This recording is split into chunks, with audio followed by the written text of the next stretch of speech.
अरे प्रभु को गिन गिन के गालियां देता था गुरुजी। शिशुपाल। ये जब शिशुपाल प्रकट हुआ तो बुआ का ही लड़का था, 4 भुजाएं थी। तो इसके जन्म उत्सव के समय फिर श्री कृष्ण बलराम जी भी गए हुए थे। तो वह आचार्य ने जन्म कुंडली उस समय बाची कि महावीर होगा, ऐसा ऐसा सब वर्णन करते रहे और कहा ये उन्हीं के हाथ से मारा जाएगा जिसकी गोद में डालने पर इसकी 2 भुजाएं हट जाएंगी। तो वहां जितने आए हुए थे रिश्ते नातेदार, समाज के श्रेष्ठ श्रेष्ठ जन, सबकी गोद में शिशुपाल को, और जे भी भगवान श्री कृष्ण की गोद में डाले 2 भुजाएं गिर गई। रो करके उनकी बुआ ने कहा कि मैं भिक्षा मांगती हूं कि मेरे बालक की आपके हाथ से हत्या नहीं होनी चाहिए, तो उनका 100 अपराध क्षमा करता हूं। तो उन्होंने सोचा 100 अपराध काहे को करेगा, का 100 अपराध तक मैं इसे बिल्कुल कोई दंड नहीं दूंगा, वचन देता हूं। ये जब से तोतली वाली बोलना शुरू किया तब से भगवान को गालियां देना शुरू किया था। इसका स्वभाव ही ये वैर, पूरा ऐसा वैर, भगवान को गालियां देता। जिस समय सब धर्मात्माओं राजाओं की सभा भरी हुई थी और भगवान श्री कृष्ण की अग्र पूजा हुई, सब तो सह गए, शिशुपाल खड़ा हो गया और ऐसे कटु वचन बोले, महाभारत में लिखा, हमने स्वाध्याय में पढ़ा था, ऐसे कटु वचन बोले कि कोई भी नाराज हो जाएगा उससे। तो पहले भीमसेन खड़े हुए और कहा कि अपने बड़ों का सम्मान करना सीख, चूंकि भाई ही लगता है, जैसे कुंती बुआ ऐसे भगवान की वो बुआ का दूसरा है ये लड़का, सम्मान करना सीख, अगर तू ऐसे ही बोलता रहा तो यही मैं तेरा गला काट दूंगा। ऐसे कहा बैठ जा ब्रकोदर, बहुत खाने वाला, तू क्या मेरे से लड़ेगा। भगवान ने भी इशारा कर दिया। जब देखा कि ये बोलता ही चला, जब भीष्म जी खड़े हुए और भीष्म जी ने कहा मैं श्री कृष्ण के चरण आसक्ति चित्त वाला हूं, अगर अब एक भी शब्द यहां बोला इसने तो मैं किसी की नहीं सुनूंगा, इसको नष्ट कर दूंगा और दोनों सभाओं के सर पर पैर रखता हूं, जो श्री कृष्ण का विरोध करे उसके लिए मैं पर्याप्त हूं। भगवान ने कहा चुप रहो, शांत रहो, सबको बैठा ला।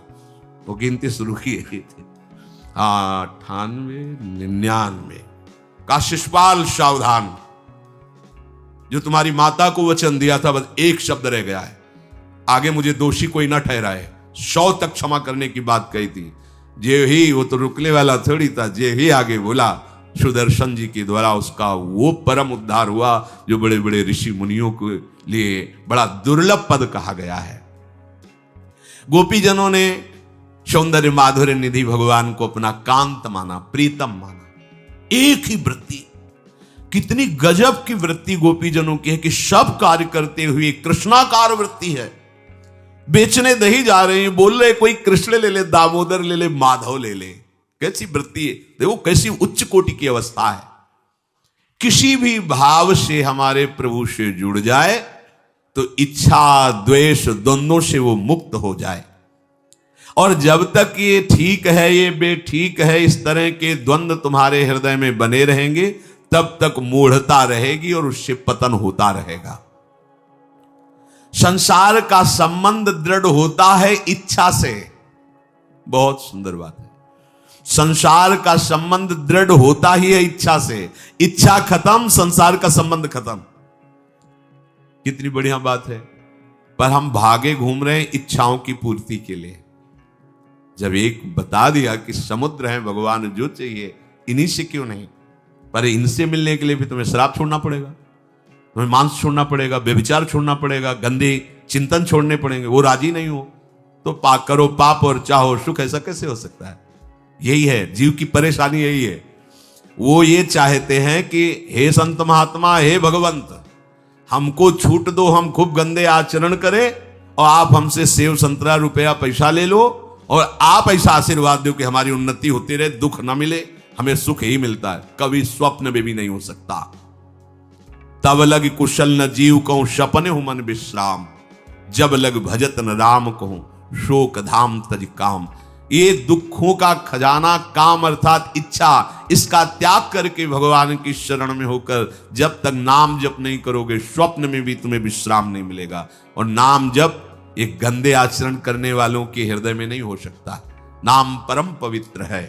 ये तभी होगा जब आपका खान पान सात्विक हो, आपका वातावरण सात्विक हो, आपका बोलना उठना बैठना सब सात्विक हो, तब नाम भगवान कृपा करेंगे आपकी जिह्वा। फिर कौन सी इच्छा रह जाएगी, कौन सी इच्छा रह जाएगी? अरे आप विश्वास कीजिए, ये जितनी इच्छाएं हैं सब स्वाप्निक हैं। जब आप सच्चा विवेक धारण करेंगे तो आपसे पूछा भी जाएगा कि जबरदस्ती केवट से कह रहे ले लो, वो कह रहे आप कछुनाथ न चाहिए मोरे, नहीं चाहिए।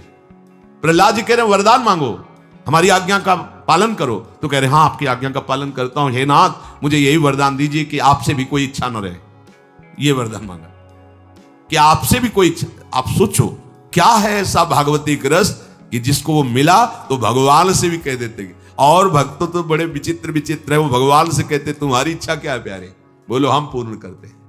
तुम्हारी इच्छा क्या है, हमारी तो कोई इच्छा ही नहीं, आप बोलो आपकी इच्छा क्या है, आप क्या चाहते हो, मैं कैसे आपको रिझाऊं। ये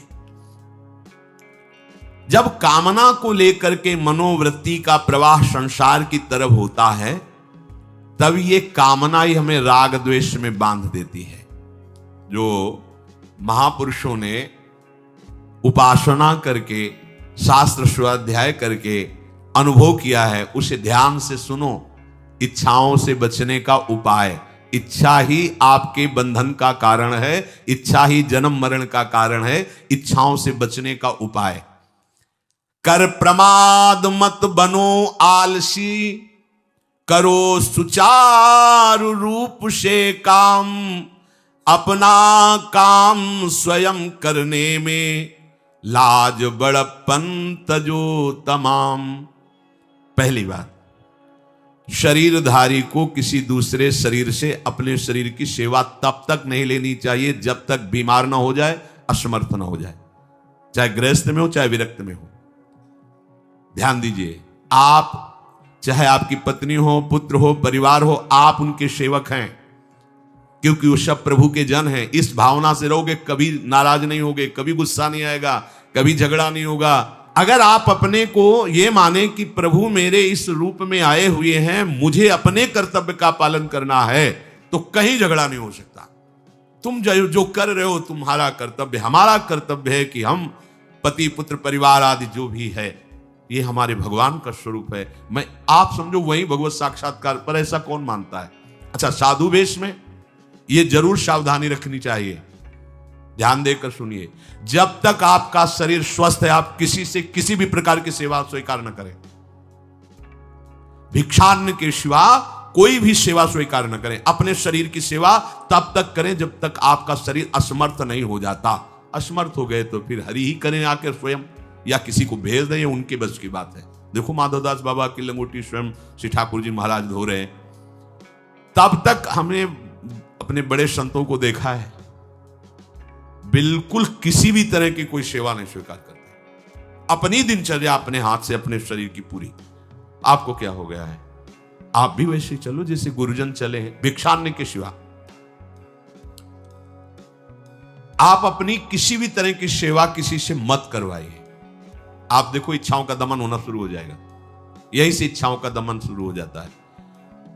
आप सच्ची मानिए, ये जो आप शरीर सुख की आकांक्षा से दूसरे से सुख लेने की इच्छा करते हैं, यही तुम्हारे बंधन का कारण है, यही तुम्हारी दुर्गति, यही तुम्हारी कमजोरी है। जब तक शरीर स्वस्थ रहे, किसी से किसी भी तरह की सेवा मत लो, और अधिक से अधिक सेवा करने का भाव रखो। सुधार, हमें सेवा करना है, सेवा लेना नहीं है। जब तक सेव्य का साक्षात्कार ना हो जाए या शरीर असमर्थ ना हो जाए, तब तक ये नियम दृढ़ रखना चाहिए। गुरुजनों को भी देखा, श्री जी की सेवा कर दो, रसोई के से बाहर शरीर सेवा में कभी भी नहीं। कभी धोखे से ऐसे वस्त्र आदि रह गए और महाराज जी अनुपस्थित, धो के जल्दी से फैला दिया तो भी डांट लगी, ऐसा क्यों किया? नहीं रखे थे महाराज जी, हमने ऐसा कर नहीं, जब तक हम कहें नहीं तब तक नहीं। आज भी सरकार अपने ही हाथ से श्री जी को भोग लगा के ही, सब हैं पर वो अपने ही हाथ से 2 रोटी भोग बना के। देखो बुजुर्ग संतों को, बड़े महापुरुषों को हमने देखा है, अपने शरीर, जब तक शरीर में सामर्थ्य है तब तक, ये महापुरुषों का आदेश है, अपना काम स्वयं करने में लाज बड़प्पन तजो तमाम। अपना काम करने के लिए आप किसी को भी आदेश मत करें, किसी की भी सेवा स्वीकार न करें। हाँ, हमें भूख लगेगी तो रोटी मांग लेंगे जाकर के, क्या जरूरत है हमें किसी की सेवा स्वीकार करने की। मांगो, खाओ, खूब भजन करो, सत्संग करो, कम खर्चे वाला जीवन रखो। जरूरत क्या है?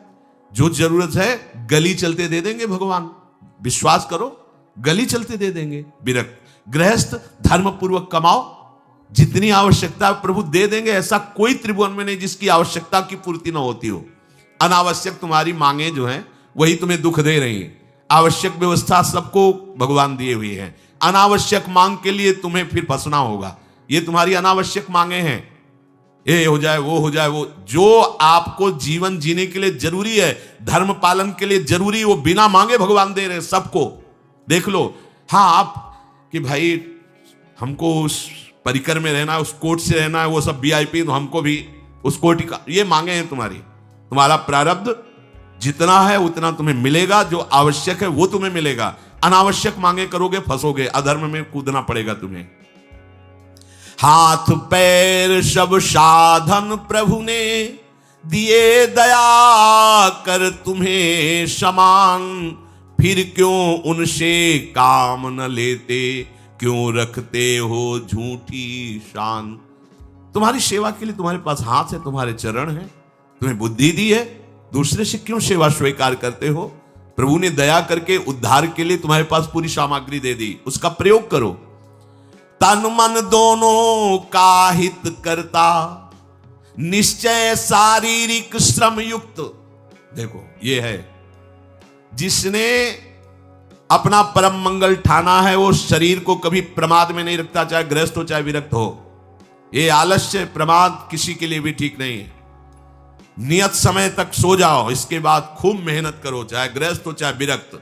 विरक्त हो तो खूब नाम जप, वाणी पाठ, ब्रह्मचर्य से रहना, आसनों में बैठना, हाँ, सेवा करना, शारीरिक श्रम नहीं, खूब सेवा करो, धाम की सेवा करो, नालियां साफ करो, गलियां साफ करो, जो सेवाएं में इससे श्रम करो। ब्रह्मचर्य पचाने के लिए श्रम भी तो होना चाहिए। श्री जी की प्राप्ति के लिए मन वचन कर्म से श्री जी के चरणों का आश्रय लेकर के जितना आप अन्न डालते हो उतना आप इसका प्रयोग करो शरीर का। इससे ममता मत रखो। खूब धाम। पुराने संतों को देखो, सोहनी पकड़े कहां कहां तक परिक्रमा में लगा। हमने देखा है एक हरिदासी महात्मा थे, पीछे पानी घाट की तरफ उनकी छोटी सी कुटिया, किलोमीटर तक ऐसे ही सोहनी लगा रहे हैं। वृद्ध वृद्ध महात्मा सेवा करें। अपने लोग जवान महात्मा होकर, शरीर स्वस्थ होकर बेइज्जती से, अगर सोहनी पकड़ के खड़े हो जाओगे गली में तो आपको लगेगा अपनी बेइज्जती हो रही है। वाह, कितनी बड़ी इज्जत है हमारी। स्वामिनी के महल की बीथियों में सोहनी लगाने में तुम्हें बेइज्जती लग रही, और आचार्य चरण याचना कर रहे हैं। यत्किंकरीष बहुशा खलुका कुमाणी नित्यम परस्य पुरुषस्य शिखंड मौले तस्या कदापि रसनिधेर वृषभानुजायास तत्केलि कुंज भवनांगण मार्जनीश्याम। लाडली जो ऐसी कृपा करो कि आपके वृंदावन धाम में कहीं सोहनी लगाने वाली, पोछा लगाने वाली मैं बन जाऊं। मांग रहे हैं। एक से कहा, भैया चाहे जितना बुरा प्रारब्ध हो, यहां जो भगत आते हैं उनके जूते साफ कर दिया करो, प्रारब्ध खत्म हो जाएगा। भाई आप समझो ये वो दवा है जो बेजोड़ है, इसे कोई काट नहीं सकता। अच्छा, अगर ऐसे ना समझो तो हम आपको समझा रहे हैं। गुरुद्वारे में चले जाओ, चाहे जितना बड़ा अधिकारी हो, सबसे पहली जोरी सेवा यही होती है, पादुका की सेवा करो। समझे में नहीं आ रहा तुम्हें? अरे जिसे हम हंसते हंसते कह रहे हैं वही तुम्हारे बंधन काटने का कारण बन जाए, यदि मान लो बात। पर वो हम जूता साफ करेंगे नहीं। मन से हम कितने गंदे हैं ये हम नहीं देख पा रहे हैं। वो तो बाहर वृंदावन की रज उनमें पादुका में लगी, छोटी मोटी बात नहीं है। पादुका जो रखी है ये बंधनी है, आप इनको ऐसे साधारण जूते मत समझना, ये रज में चलते। एक दिन एक ब्रजवासिनी माई रोटी रखे, उसके ऊपर पादुका रखे, एक हाथ में लाला लिए और एक हाथ में जल का ऐसे लिए, उनका अभ्यास ऐसा। अब पादुका पहन के चलने में परेशानी होती थी, तो वो एक संत थे और बाहर से आए हुए थे, वो हंस दिए हैं, कैसे बावरी रोटी के ऊपर जूता लगा। ऐसे मतलब कितने साल हो गए ब्रजवास करते हुए? वह कई वर्ष हो गए। अरे वो जूती नहीं है जो साधारण जूती है, वृंदावन बरसाने की रज लगी हुई, इसमें ये रज लगी हुई है। तुझे रज नहीं दिखाई दे रही, जूती दिखाई दे। क्या ब्रजवास कर रहा है? डांट के चल दी। समझो, हम कहें कि जूती साफ करो तो हम जूती साफ करेंगे, और ये है कौन सी जूती साफ में? क्या रज है? वृंदावन बरसाने सब जगह घूमते रहते हैं ये महाभागवत जन। अगर इनकी ये गृहस्थ विरक्त मत देखो, सब लाडली जी के लाडले हैं जो यहाँ आए हुए हैं। अगर हम उनकी पादुका साफ करेंगे तो हमारा हृदय साफ हो जाएगा। पर कोई मानता कहाँ है? अपनी सेवा स्वयं करो और दूसरे की सेवा मिल जाए तो जैसे लोभी आदमी के सामने धन फेंक दे तो कैसे भागता है, ऐसे आपको होड़ लगनी चाहिए कि ये आदमी इतना न कर पाए जितना हम सेवा करें। परमार्थ में शरीर पोषण नहीं, परमार्थ में शरीर की धज्जियां उड़ानी है, अहंकार की, देहाभिमान की। राखे अपने को सदा भगवत सुमिरन लीन, सुने न जग के दोष गुण, करे न चित्त मलिन। सदैव अपने को ये देखता रहे कि प्रभु का सुमिरन चल रहा है कि नहीं अंदर। ये बहुत बड़े काहे की परेशानी, हम तो यही समझ नहीं पा रहे कि इतनी झंझटें लेकर कैसे घूम रहे लोग। अगर हृदय में राधा राधा चल रहा है, आप व्यापार कर रहे हो, नौकरी कर रहे हो, गृहस्थ हो, विरक्त हो, जो भी, अब आपको चिंता क्या होनी चाहिए? देखो ना, थोड़े दिन ऐसे चल के देखो, हर कार्य बहुत अच्छा होता है जब भगवत सुमिरन पूर्वक आप एकाग्रता पूर्वक कार्य करें, हर कार्य में आपको आनंद आएगा। पर वो तो शरीर पोषी, जैसे आग जलने में फफोला पड़ जाता है ना, उसको बहुत संभाल के रखते हैं, ऐसे देहाभिमानी साधक भी होते हैं कोई कोई, इतना शरीर को सजा के, इतना संभाल के कि लगता है यही भगवत प्राप्ति है इनकी, कि इनके शरीर बिल्कुल ऐसे नहीं। संतों ने देखो ना कैसे अपने शरीर के राग का त्याग किया है, गुरुजनों की आज्ञा में तत्पर होकर धज्जियां उड़ा दी देहाभिमान की, तब उनको परम पद प्राप्त हुआ है। अपने शरीर का राग रखने वाला परमार्थ में कैसे चल सकता है? कब तक फंसे रहोगे विषयासक्ति वासना में हो दीन? अरे कब तक मन में भरे रखोगे दुर्विचार दुर्भाव मलिन? जिन भोगों के लिए हो रहे तुम लालायित सुखमय जान, यही घोर दुख उपजाएंगे, बढ़ जाएगा अज्ञान। इसलिए छोड़ो सब आशा ममता, आसक्ति कामना मद अभिमान, एकमात्र शरणागत होकर भजो निरंतर राधे श्याम। प्रभु की आसक्ति हृदय में धारण करो। यही समझ में नहीं आता। चले हो राग त्यागने के लिए, पोषण कर रहे हो शरीर राग का, कैसे बात बने? चलो कोई विषय संसारी है तो लगता है अभी बेचारा है। आप लोग बेचारों की लाइन में थोड़ी हो, आप लोग बेचारों की लाइन में नहीं हो। आप जितने भी, चाहे गृहस्थ हो चाहे विरक्त हो, धाम आ गए हो, दीक्षा ले ली है, शास्त्र स्वाध्याय करते हो, सत्संग, आप बेचारे हो, आप भगवत पार्षद हो।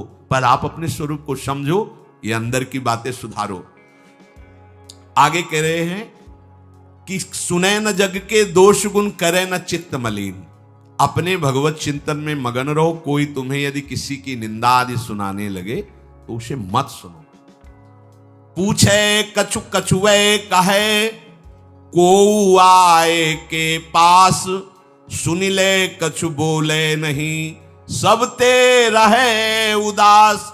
पर निंदा पर दोष के, कथन सुनन में लोग, जो आनंद अनुभव करें तो लहे नरक के भोग। तुम्हारे पास आकर कोई तुम्हें दूसरे की निंदा सुना रहा है और अगर तुम्हें हर्ष हो रहा है, कैसी बात, कोई नामदाता सदगुरु की निंदा करे तुम सुन लिए, कैसे तुम्हारे इस पाप का प्रायश्चित होगा? सुनने और कहने वाले दोनों को एक ही दंड मिलता है बराबर। तुम अपने गुरुदेव की निंदा सुन ली, तुम अपने आराध्य देव की अवहेलना की बात सुन ली। उपासना नहीं है, कहीं देहाभिमान है कि हम तो गुरु श्रेष्ठ है ना, गुरु जी की निंदा होती हमारी वंदना हो रही, परिणाम में लड्डू मिलेगा, खा लेना, परिणाम पक्का। पर निंदा के कीते आवत नहीं कछु हाथ, मूरख पर्वत पाप को ले चल अपने साथ। वैष्णव निंदा, भक्त निंदा, गुरु निंदा, ये तो बहुत ही भयानक है। भक्तन निंदा अति बुरी भूल करे जिन कोय, किए सुकृत बहु जन्म के क्षण में डारे खोए। कह रहे जो दूसरे की निंदा सुनने में आनंद का अनुभव करता है उसको भोग मिलेगा। काहे का? बोले नरक का भोग मिलेगा। इसलिए जो तुम्हें ऐसी बातें सुनाने के लिए उत्साहित हो उनसे उदासीन रहो, अर्थात उनसे कोई परिचय नहीं, कोई अपनापन नहीं। हाथ जोड़कर कह दे कि आज तो आप कृपा करके आ गए हो, आगे कृपा करके कभी मत आना। नहीं, आज हम आपका स्वागत नहीं कर रहे, आगे स्वागत करेंगे तो आप सह नहीं पाओगे, इसलिए आप कृपा करके आगे मत आना। हम आपके पास गए नहीं, आप आकर हमारे गुरु की, हमारे इष्ट की अवहेलना की बात करोगे तो आज क्षमा करते हैं, चले जाइए, दोबारा मत आना। चाहे कोई भी हो, तुम्हारी निष्ठा में इतनी ताकत है वो झुक जाएगा, उसकी सामर्थ्य नहीं कि वो आगे आ जाए। अगर हमारे कोई इष्ट की, आचार्य की या किसी भी नाम जापक की कोई निंदा करता है, हम सुनते हैं और उससे सुख मानते हैं, तो कह रहे हैं उसको नरक का भोग मिलेगा। नहीं, हमें जिस मार्ग में चलना है, हमें अपने आराध्य देव की प्रति प्रीति प्राप्त करनी है। और प्रीति प्राप्त होती, कोई भी राम कृष्ण हरि शिव बोले, सबके चरणों में हमारा नमन है, सबकी चरण धूले हमारे माथे पे। निंदा करना, अरे सब जगह भगवान है, ये बात देखने के लिए तो हम चले, हम निंदा स्तुति। अगर कोई हमारा मित्र बनता है, हमारा निज जन बनता है, और हमको हरि गुरु इष्ट आदि की किसी भी तरह की कोई निंदा, हमें बिल्कुल बर्दाश्त नहीं करना चाहिए और दूरी बना लेनी चाहिए, कभी उससे संभाषण नहीं करना चाहिए। कहे न अपनी बात कछु, सुने न पर की बात, एक निष्ठ प्रभु में रहे, बसो सदा दिन रात। अपने हृदय की भक्ति की बात सहसा किसी से ना कहे और ना किसी की बात सुने, क्योंकि हमें अपनी आचार्य निष्ठा, गुरु निष्ठा से चलना है। आप अपनी निष्ठा से चल रहे हो, हमारे काम की है नहीं, क्योंकि अब हम बदलने वाले हैं नहीं, तो तुम्हारी निष्ठा से हमें कोई परिवर्तन होने वाला नहीं। और हम अपनी निष्ठा के बाद तुमसे इसलिए नहीं कहेंगे कि वो तो इष्ट मिले और मन मिले, मिले भजन रस रीति, तब वो बात कहनी चाहिए, सहसा किसी से नहीं। तो क्या करे, एक निष्ठ होकर अपने आराध्य देव में दिन रात लगा रहे।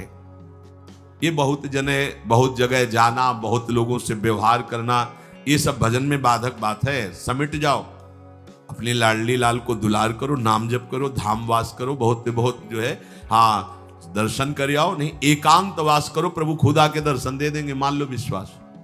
अगर आपका भजन ठीक चल रहा है, सही मार्ग चल रहे हो, तो दर्शन वाली बात ही हट जाएगी, क्योंकि फिर वो समा जाते हैं, हृदय में समा जाते हैं, नेत्रों में समा जाते हैं, मन में समा जाते हैं। आनंद की उमगन में कभी गए, आंख लड़ा ली प्रभु से, नहीं तो आंखों में ही बसे रहते। पी मूर्ति नयनन बसे, तेहि रस रहाय समाए।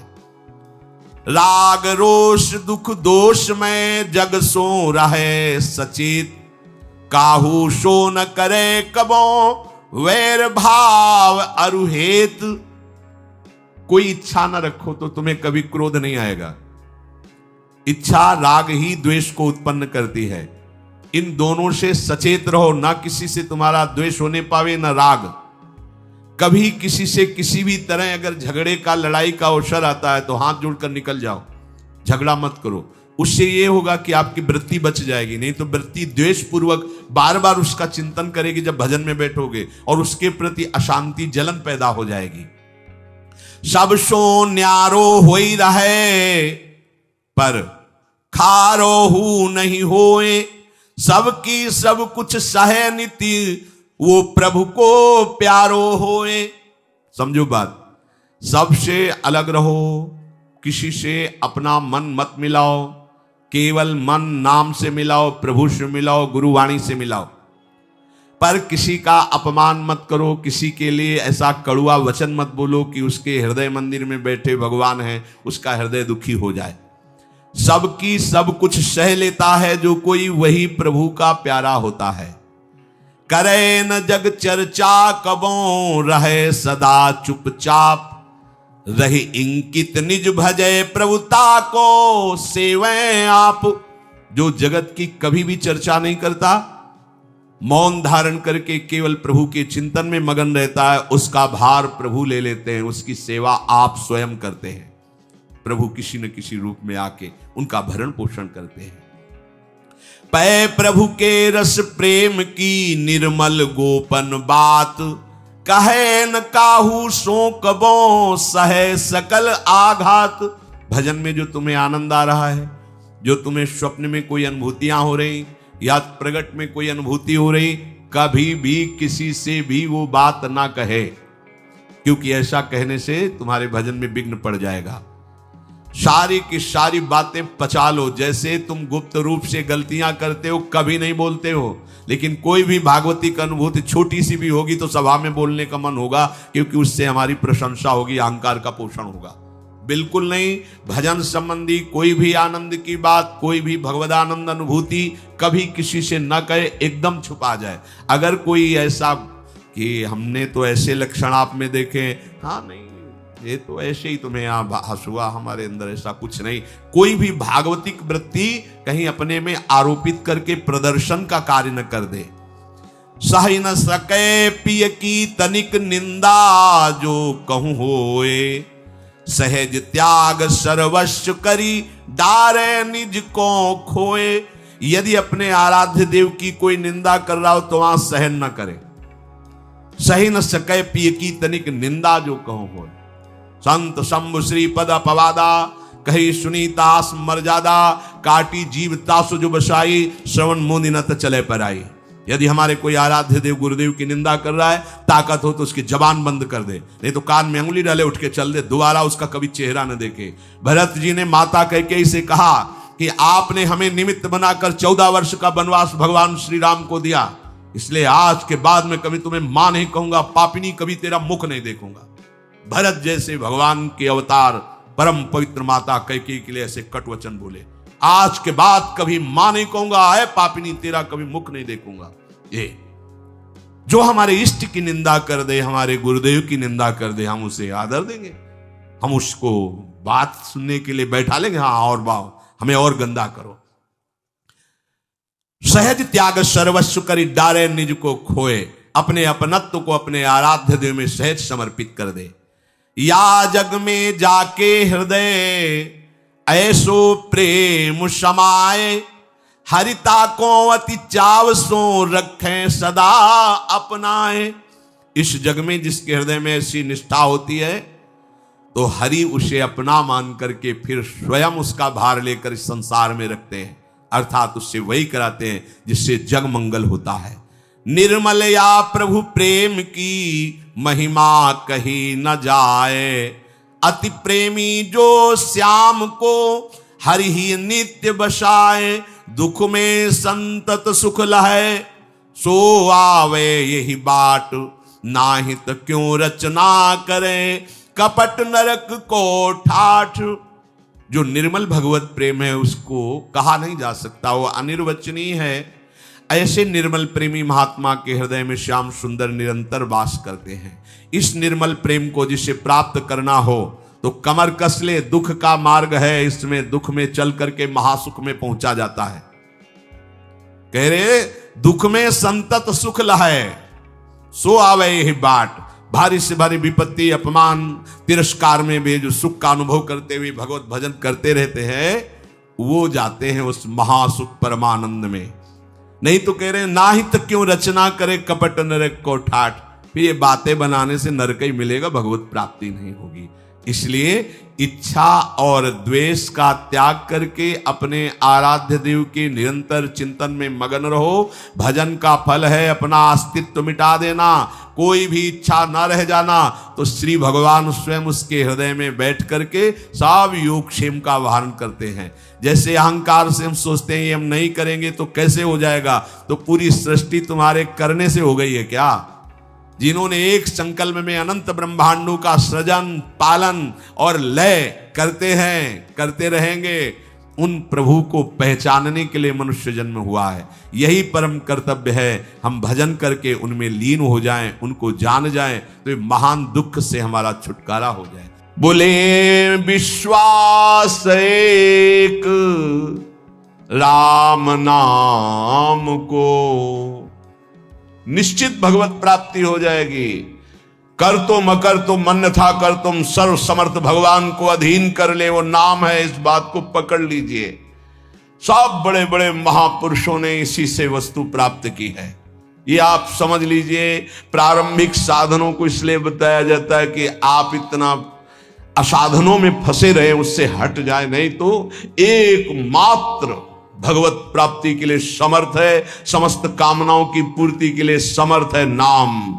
विश्वास एक राम नाम को, मानत नहीं प्रतीति अनत सोई, स्वभाव मन बाम को।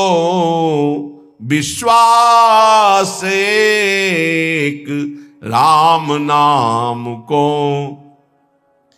पूरे जीवन में जो साधना हुई उसका फल ये हुआ कि नाम में विश्वास हो गया कि जो कुछ है वो सब राधा राधा राधा।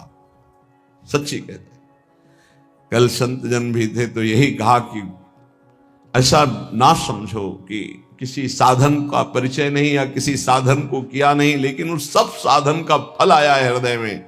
वो चीख चीख के कह रहे हैं कि राधा राधा पकड़ लो पकड़ लो।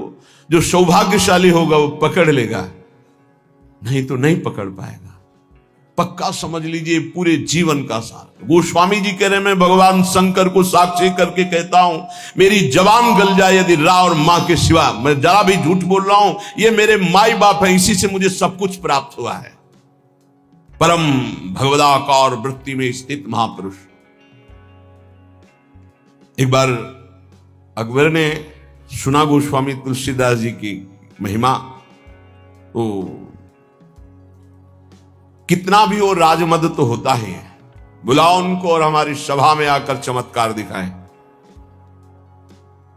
संतों ने सदैव इसलिए इन बादशाहों की आज्ञाओं का आदर किया है कि अगर नहीं जाएंगे तो कहीं ऐसा ना हो कि विपरीत भाव करके कुछ ऐसा आदेश कर दे जिससे भजन साधन करने वालों को भारी विघ्न पड़ जाए। मति है, राजमद है, कहीं उल्टा आदेश ना हो जाए, अपने लिए नहीं, अपने धर्म में चलने वालों के लिए। गोस्वामी जी गए, उसने कहा, दिल्ली में था उस समय, उसने कहा कि कोई चमत्कार दिखाओ, आप सिद्ध हिंदू फकीर हो, कोई चमत्कार। उन्होंने कहा, हमें तो राम राम राम, इससे ज्यादा कोई चमत्कार ही नहीं आता है। फिर कहा, आप कोई चमत्कार दिखाइए, आप सिद्ध फकीर हैं तो कोई चमत्कार दिखाइए। उनका हाथ जोड़ के कहता हूं, मुझे कोई चमत्कार नहीं आता, मैं तो सिर्फ राम राम राम यही जपता हूं। बोले, आप जान रहे हो किससे बात कर रहे हो? हाँ, आप बादशाह हैं। बोले, आपको दंड भी दे सकते हैं? तो बोले, दे सकते हैं, बस राम राम, इससे आगे मैं जानता ही नहीं कोई चमत्कार। बंद कर दो उन्हें, जेल में बंद कर। वो ये परीक्षा करता था, जब सिद्ध चमत्कार कोई निकल आता था तो घुटने टेकता था, अन्यथा बादशाह तो था ही। बड़े बड़े संतों को बुलाया है और उनसे चमत्कार की बातें कही। गोस्वामी जी को जब जेल में बंद किया तो उन्होंने हठीले हनुमान जी का स्मरण किया कि देखो भाई, हमें तो कोई चमत्कार आता नहीं महाराज, आप जानते हो, वो आपके हम दास हैं, और स्वामी की बेइज्जती आपको भी पसंद नहीं आएगी। सब कहते हैं कि गोस्वामी सियाराम का दास है और आप भी सियाराम के दास हैं महाराज, अब आप देख लीजिए। करोड़ों असंख्यों न जाने कहां से बानर प्रकट हुआ कि ऐसे एक एक कंगूरा पकड़ करके बिल्डिंग को उखाड़ उखाड़ के फिर विध्वंस शुरू हो गया। हनुमान जी महाराज का आदेश, अष्ट सिद्धि नौ निधि के दाता है, ऐसा जानकी जी ने वरदान दिया था। देर नहीं लगा, हाहाकार मच गया पूरी दिल्ली में। बादशाह से कहा, चमत्कार शुरू महाराज, आपके जितने भी अंगरक्षक सैनिक जो संभल के उठा उठा के पटक रहे हैं बानर, और न जाने कितने कंगूरे गिरा दिए हैं, बिल्डिंगें विध्वंस हो रहे, मना लो महात्मा को, नहीं कुछ ही मिनट में पूरी दिल्ली को विध्वंस कर देंगे, आपके जितने महल हैं। तुलसीदास जी के चरणों में गए, प्रणाम के बोले, पहले चमत्कार दिखा दे। बोले, अब भी कह रहा हूं, कोई मेरा चमत्कार नहीं, हम सिर्फ राम राम जानते हैं। ताज उतार के रख के चरणों में बड़े सम्मान से विदा, केवल नाम विश्वास एक राम नाम को। एक ऐसे महापुरुष हैं गोस्वामी तुलसीदास जी, हृदय से कहता हूं, जो प्रेम में, ज्ञान में, वैराग्य में, योग में सबसे बढ़े चढ़े हैं। किसी भी विषय को देख लो, रामचरितमानस में सरल भाषा में ज्ञान, वैराग्य, भक्ति, दैन्यता, योग, बोध सब विराजमान है। बड़े अद्भुत महापुरुष। दैन्यता की तो मूर्ति और ज्ञान के समुद्र है, और वैराग्य की चरम सीमा है, चरम सीमा। और अनुराग का तो कहना ही क्या है। कह रहे, मानत नहीं परतीति, ये कोई विश्वास नहीं कर पा रहा नाम पर। एक माया का ऐसा प्रभाव है, क्योंकि नाम पे विश्वास हो गया, काम बन गया। जितने महाभागवत भक्तों के चरित्र हैं आप पढ़ कर देख लीजिए, सब नाम प्रेमी पाए गए। और जहां नाम नहीं है तो वहां देखा है सब साधन करने पर भी प्रमाण है कि एक नहीं लाखों प्रमाण ऐसे मिले हैं। कल भी आपको बताया था, ऐसे आए, बहुत सुंदर साधन चल रहा है, लेकिन उनका प्रश्न था मेरा मन चंचल और अशांत है। बस सरल भाषा में समझ लीजिए, एक उदाहरण दे चुके हैं सत्संग में कई बार कि एक संत ने प्रेत सिद्ध किया, गुरु प्रदत्त मंत्र से प्रेत प्रकट हुआ और कहा कि हमें काम बताओ, नहीं हम उठा के पटक देंगे। तो जहां काम बताते चट कर देता वो, अब काम बताओ, नहीं उठा के पटक देंगे। वो परेशान हुए, बोले 2 मिनट तुम इस काम को बराबर करते रहो, मैं आ रहा हूं। गुरु जी के पास गए, बोले तो आफत हो गया। वो कह रहा काम बताओ, नहीं तो उठा के पटक देंगे। तो वो काम बताओ, पटकने का नंबर कैसे आएगा, एक खंभा गाड़ दो, उससे कहो चढ़ो उतरो, जब और काम होगा तो बताएंगे इसी में चढ़ो उतरो। हाँ, तो जानते हो प्रेत कौन है? मन। अगर इसको काम में नहीं लगाया तो उठा के पटक देगा किसी विषय में ले जाके। क्या करो, नाम का खंभा गाड़ दो, राधा राधा राधा, चढ़ो उतरो, राधा राधा राधा, जब कोई काम होगा तो बताएंगे राधा राधा राधा, सिद्ध हो जाओगे।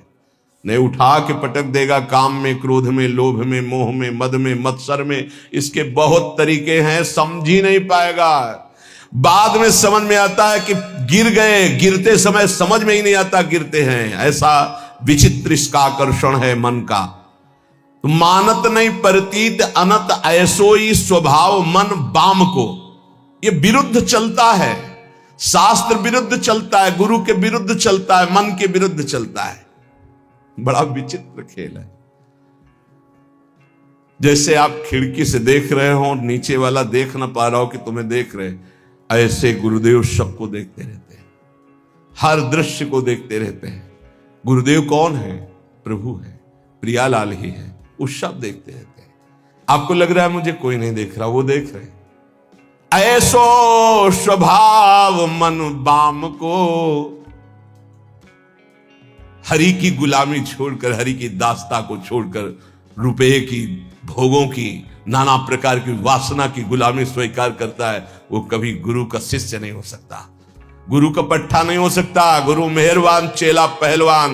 यदि गुरु की कृपा है तो काम क्रोध लोभ मोह मद मत्सर धज्जियां उड़ाता है, वही उपासक है। जो घुटने टेक कर भोगों में बैलेंस बना के चलते हैं, वो गुरु कृपा पात्र नहीं होते। वो ऐसो ही स्वभाव मन बाम को, बाम विरुद्ध आचरण करना, मुंह छुपाते हैं, कहीं गुरु की दृष्टि न। वो देख रहे, वो ऐसी जगह से देख रहे हैं जहां तुम्हारी दृष्टि नहीं, वो एक एक चाल देख रहे हैं। वो छुप के सोचता है कि मैं निकल गया, वो देख नहीं पाए, और तुम्हारा छुपना, तुम्हारा निकलना वो सब देख रहे थे, पर वो मुस्कुरा रहे थे। बेटा, ये तुम अपने आप को फंसा रहे हो, कहीं और कोई छल कपट नहीं कर रहे, अपने आप का नाश कर रहे हो। अगर तुम इस तरह से अपने जीवन को व्यतीत करने को ठाना था तो ये कंठी और तिलक, ये भगवत मार्ग क्यों स्वीकार किया था? खूब संसार में राग रंग में मगन, कौन किसको देखता है? यदि तुम्हारे ऊपर कृपा हुई है तो सही मार्ग का अनुसरण करो, विरुद्ध मार्ग क्यों स्वयं अपने हृदय में क्यों बैठा ले हुए हो? स्वयं पतन के मार्ग में क्यों जा रहे हो? पर गोस्वामी जी कह रहे, मेरे कुटिल मन का स्वभाव बन गया है कि इसे विश्वास नहीं हो रहा प्रभु के नाम पर, और ये विरुद्ध चल रहा है। आगे कह रहे, देखो बहुत ऊंची बात कह रहे हैं, बस पकड़ ले। उन महापुरुष ने बताया कि मैं वेदांत का अनुशीलन करता हूं, तो पढ़िबो पर्यो न छठी छमत ऋगु जजुर अथर्वन साम को, व्रत तीरथ तप सुनि सहमत पची मरे करे तन छाम को, विश्वास एक राम नाम को। पकड़ लो भाई। कह रहे हैं ये पढ़िबो पर्यो न छठी छ न्याय शास्त्र, वैशेषिक, सांख्य, योग, मीमांसा, वेदांत, ये 6, और ऋगु यजुर अथर्वन साम, ऋग्वेद, यजुर्वेद, अथर्वेद, सामवेद, ये 4 वेद। बोले मेरे छठी में भी नहीं रखा गया इनको, मैं वो अनन्य निष्ठ नाम का हूं। अब भाव दूसरा इसका लीजिए, कि जो चारों वेदों को कंठस्थ किए हैं और 6 न्याय, वैशेषिक, सांख्य, योग, मीमांसा, वेदांत का संपूर्ण ज्ञानी है, लेकिन वो नाम जप नहीं करता है। बस ये बात हमने देखी, ये देखी है, इसी में चले हैं। नाम जप नहीं करता और व्रत भी करता है, तीर्थ भी स्नान करता है, तपस्या भी करता है, तो सुनि सहमत पचि मरे करे तन छाम को। पच पच के मर जाए तो भी वो अपने मन को भगवदाकार नहीं कर सकता। ये पक्का। ये भाई शायद है आप लोगों में कोई ऐसा हो जो इनमें प्रवेश पाए हो, ऋग्वेद, सामवेद, अथर्ववेद, यजुर्वेद या न्याय शास्त्र, वैशेषिक शास्त्र, सांख्य शास्त्र, योग शास्त्र, मीमांसा शास्त्र, वेदांत शास्त्र।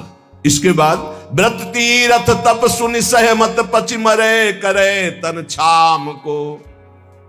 वो व्रत भी करते थे, रोज गंगा स्नान, रोज देवाराधन, रोज वेदांत अनुशीलन, बड़े अच्छे वयोवृद्ध हो चुके। फिर उन्होंने कहा मैं पर्दा करके नहीं बोल रहा हूं, खुला बोल रहा हूं, सच्ची बोल रहा हूं कि मेरा मन बहुत चंचल है और अशांत है। धन्य है इस समय जो गोस्वामी जी कह रहे हैं कि सहमत पच मरे करे तन छाम को। चाहे उपवास करके शरीर छीड़ कर दे, पच पच कर मर जाए, तो भी बिना नाम जप के स्थिति नहीं आ सकती। पक्का। इसलिए पक्का कि इसी मार्ग में चला, इसी मार्ग में। जैसे कागभूषुंड जी महाराज कह रहे कि सकल कर्म कर थक्यो गोसाई और सुखी न भयो आजुकी नहीं। पायो परम विश्राम राधा राधा राधा। कह रहे कि चारों वेद कंठस्थ हो, 6 ये खूब व्रतानुष्ठान करके शरीर सुखा दिया हो, तपस्या करके पच पच के मर जाए, फिर भी वो स्थिति नहीं आएगी जो नाम से आती है। यदि नाम नहीं तो वो स्थिति नहीं। पक्का। ये बहुत जगहों में देखा। एक बहुत सुप्रसिद्ध भारत लेवल के महापुरुष जब वही 24 वर्ष की अवस्था होगी लगभग, तो मिले। उन्होंने संस्कृत में पूछा किम नामधेय, तुम्हारा नाम क्या है संस्कृत में? तो आनंद स्वरूप उस समय ब्रह्मचर्य का पूर्णता होकर महावाक्य में, तो व्याकरण कितना पढ़े हो? कभी गए ही नहीं, पाठशाला ही नहीं गए व्याकरण। तुम्हें संस्कृत का कैसे ज्ञान है? नाम के प्रभाव से। ये सब पूरी श्रद्धा वाली बातें मुझे नहीं पसंद है। वेदों का स्वाध्याय करो, शास्त्र स्वाध्याय करो, विद्वान बनो। अभी तुम्हारी नई अवस्था है। उनका हाथ उठा के कहता हूं, आजीवन अपना व्रत है कि केवल नाम ही हमारा जीवन है। अब इसके आगे हम कुछ पढ़ना नहीं चाहते। आज जो आप सुन रहे हो, ये वेदांती की नहीं बात सुन रहे हो, ये आप किसी व्याकरणाचार्य की बात नहीं सुन रहे हो, किसी शास्त्री और आचार्य की बात नहीं सुन रहे हो, एक गांव में पढ़े हुए एक अच्छा 9 के स्कूल की विद्यार्थी की बात सुन रहे हो। ये केवल नाम का प्रभाव है जो हमें खुद पता नहीं कि हम क्या बोलने वाले हैं। एकांतिक में एक आए थे जिनकी इतनी डिग्रियां थी संस्कृत की केवल, और शंकराचार्य आदि को जो उन्होंने पढ़ाया है, कई शंकराचार्य उनके ऐसे झुके हुए और वो ऐसे किए हुए गुरु पद पर। इधर तिरुपति बालाजी के वो आचार्य और सब आए। वो कह रहे थे कि आपका प्रवचन सुन करके बस इतनी इच्छा हुई कि एक बार दर्शन करें। कि हमारा प्रवचन, इतनी डिग्रियां, इतने बड़े, तो ये हमारा प्रवचन नहीं है, ये नाम का प्रताप है, बस केवल नाम का प्रताप। सत्य मानो, विश्वास कर लो। गोस्वामी जी कहते कि बस ये मानत नहीं परतीति अनंत ऐसो इस स्वभाव मन बाम को। ये पकड़ नहीं पा रहा, खुली बात रखी। कोई ऐसा ज्ञान नहीं है जो यहां स्फुरित ना हो जाए यदि नाम चल रहा है। किसी भी जिस क्षेत्र की कभी चर्चा नहीं सुनी, कभी गए नहीं, कभी देखा नहीं, उसका प्रश्न होता है और ऐसा श्री जी उत्तर दे देती है कि बाद में पूछते कोई संशय? बोले कोई संशय नहीं। और जब हम उसको उत्तर सुनते हैं खुद, तो हम श्रोता बन के सुनते हैं, वक्ता कोई और था। केवल नाम नाम मान लीजिए। तो कह रहे करम जाल कलिकाल कठिन, आधीन सुसाधित दाम को, ज्ञान विराग जोग जप तप भय लोभ मोह को काम को। गजब कर दिया। गोस्वामी जी कह रहे हैं ये सब साधन करके पच पच करके मर जाओ, अगर नाम जप नहीं कर रहे तो जो स्थिति चाहिए वो नहीं आएगी। कर्मकांड कर लो, कलयुग है, धन की ही लालसा रखोगे, जो बोलोगे जो करोगे उसके अंतर में होगा धन। भगवान की चर्चा, भगवान का नाम, भगवान की महिमा अमोघ अनंत। तो तुमको कहां विश्वास है प्रभु पर? तुम किसी व्यक्ति के देने से चल रहे हो, प्रभु पर यही ज्ञान विराग हम नहीं कह रहे, गोस्वामी जी कह रहे जोग जप तप भय लोभ मोह को काम, करम जाल कलिकाल कठिन, आधीन सुसाधित दाम को, विश्वास एक राम नाम को। ये दशा क्यों है? विश्वास नहीं है प्रभु पर। किसी ने प्रश्न किया एकांतिक में कि मैं भगवत चर्चा करता हूं, नाम कीर्तन करता हूं, उसके बदले में भेंट लेता हूं और परिवार का पोषण करता हूं, क्या दोष है? कदापि नहीं। तय मत करो। आप नाम कीर्तन भगवत चर्चा करते हो, अगर उसमें चढ़ गया उससे परिवार का पोषण करो। लेकिन अगर जबान से हमने 1 घंटा कीर्तन किया और कह दिया कि हमें 100 रुपया दे दो, तो हमने 1 घंटा कीर्तन की कीमत 100 रुपए में बेच दी। ये नहीं करना, हमें तय नहीं करना। कौन मानने के लिए तैयार है बात?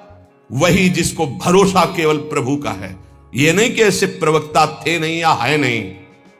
पूज्य श्री रामचंद्र जी डोंगरे जी महाराज लाखों की हृदय वृत्ति में आज भी जो पूर्व सुने हैं छाए हुए महाभागवत, केवल कथा से मतलब, केवल कथा से मतलब। सामने ठाकुर जी आंखों में अश्रु और भगवत चर्चा की, उतर के चल दिए।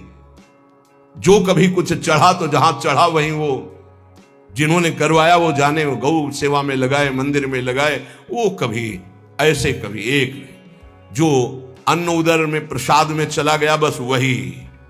भगवान सबका भरण पोषण करते हैं, भगवान पर विश्वास। बेचे ही वेद धर्म दुइले ही, इसका कहीं भी स्थान नहीं है। ए श्री कृष्ण देने वाले, विश्वास कर लो, विश्वास श्री कृष्ण देने वाले हैं। कह रहे हैं, ये गोस्वामी जी कह रहे हैं कि आज का ज्ञान भी दाम पे आधारित है। ज्ञान भी थोड़ा बुरा लगेगा, कड़ुआ लगेगा, महापुरुषों के वचन है, पर बुरा और कड़ुआ अगर हम छुपाते चले जाएंगे तो सत्य को कौन समझेगा? ये सत्संग है। जो दामों से बिकता है वो अध्यात्म नहीं होता। अध्यात्म कभी दामों से नहीं बिका है। ऋषियों के समीप दूर्वांकुर या पुष्प लेके गए और प्राण समर्पित किए, तब वेद उनको मिले। ये समर्पण का है। गीता जी भगवान का साक्षात स्वरूप है। वो कह रहे हैं मय्येव मन आधत्स्व मयि बुद्धिम निवेश है। मेरे में मन अर्पित करो, बुद्धि अर्पित करो, तुम मेरे में वास करेगा। भगवत प्राप्ति का सीधा सरल उपाय। भगवान एक दान मांग रहे हैं कि तुम मन बुद्धि मेरे को दे दो, बस वही बात है। मन बुद्धि को लगाने के लिए भगवत चर्चा हो रही और भगवान हमें देख रहे हैं कि हमारा परिवार है, हमारी कुछ सेवाएं हैं, तो उनको विश्वंभर विश्वनाथ स्वयं पूर्ण करते हैं। ऐसा कभी नहीं हो सकता कि भगवत आश्रित और वो भटके, ऐसा कभी नहीं हो सकता। हां, वासनाओं की पूर्ति की बात अलग है। आवश्यकता की पूर्ति चराचर जगत की मेरे नाथ करते हैं, आवश्यकता की पूर्ति। तो ज्ञान भी कह रहे आधीन सुसाधित दाम को, सुसाधित अंदर से साध चाह है कि हम ये जो ज्ञान बोलेंगे उसका इतना बोले, आधीन सुसाधित दाम को, रुपए के लिए। दूसरा वैराग्य, बहुत मंगल में भगवान की प्राप्ति का साधन है वैराग्य। जगते होए फिरे वैरागी, वृंदावन रस में अनुरागी। वैराग्य तो बुद्ध ब्रह्मबोध कराने वाला है, वैराग्य तो भगवत प्रेम कर। यदि वैरागी होकर अंदर से धन की कामना कर ले तो वो वैराग्य बिक गया।